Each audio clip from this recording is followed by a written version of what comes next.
Welcome back. You're watching the World News here on Press TV.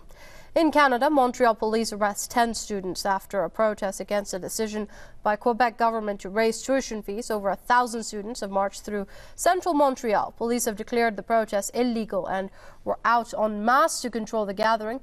Quebec government has decided to index tuition to the cost of living. That will raise fees by about 3% or $70 a year. Since February last year, students have been protesting to add a pressure on the provincial government to drop tuition fees hikes. Some of the rallies have turned violent, that is, with scores of students detained during clashes with police. Well, joining us now via Skype is our correspondent Joshua Blakeney to tell us a bit more. Now, Joshua, it seemed with a new government in place in Quebec, these matters will be resolved once and for all, but it doesn't seem to have happened. Yes, it's the height of political hypocrisy.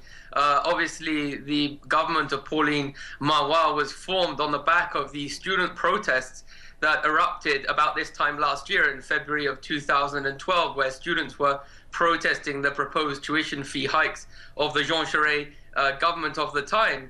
And now Pauline Marois has got herself into power. She has now turned her back on those students who she promised that she would not raise their tuition. She promised that to them, and yet she is now spitting on that promise and tearing it up. And the students in Quebec are probably the most politically engaged in this country, because Quebec obviously is a very politicized part of the world due to the questions revolving around separatism. And the students and their parents and their supporters in Quebec aren't going to tolerate this Volte-Face by the Premier of Quebec.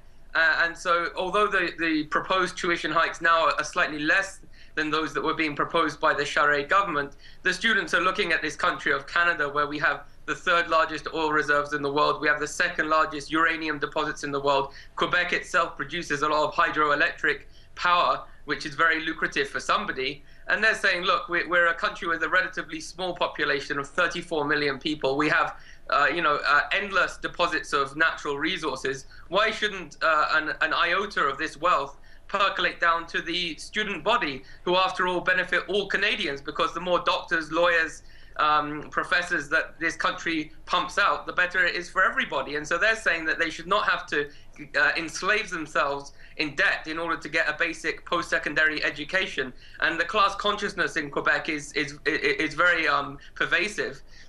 And people aren't going to tolerate Pauline Marois turning her back on those very students who she rose to power on the back of. Right now, Joshua, very quickly, if you can, as you mentioned, Pauline Marois basically rose to the occasion thanks to this protest movement by the students, and now she's going back on the promises that she had made. But how do you see her responding to these protests now? Is she going to take the same heavy-handed crackdown tactics as we saw with the previous government? Well, it's yet to be seen, Fatima. Obviously, the police have declared that this is a legal protest taking place, illegal gatherings of students, the same kind of unconstitutional decrees that we saw under the Charest government by the authorities. And this is yet to be seen. Obviously, one can only speculate. Will she try to demonstrate some support for those students who elected her into power, or will she side with the elite in Quebec, the elite who profit from not allowing the wealth to percolate down to students, not allowing students to be enriched, and who benefit greatly from austerity? That is the crux of the matter. Is Canada going to go, is the province of Quebec too going to go in the direction of austerity, of forcing working class people to pay for everything?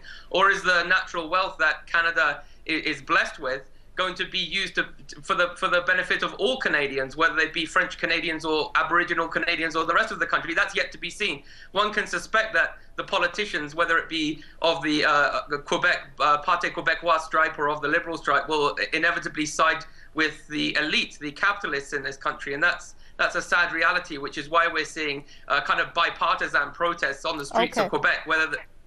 Okay, thanks. Okay, we're going to have to leave it there. Our correspondent Joshua Blakeney there reporting from Calgary via Skype. Thank you, Joshua, for that update there.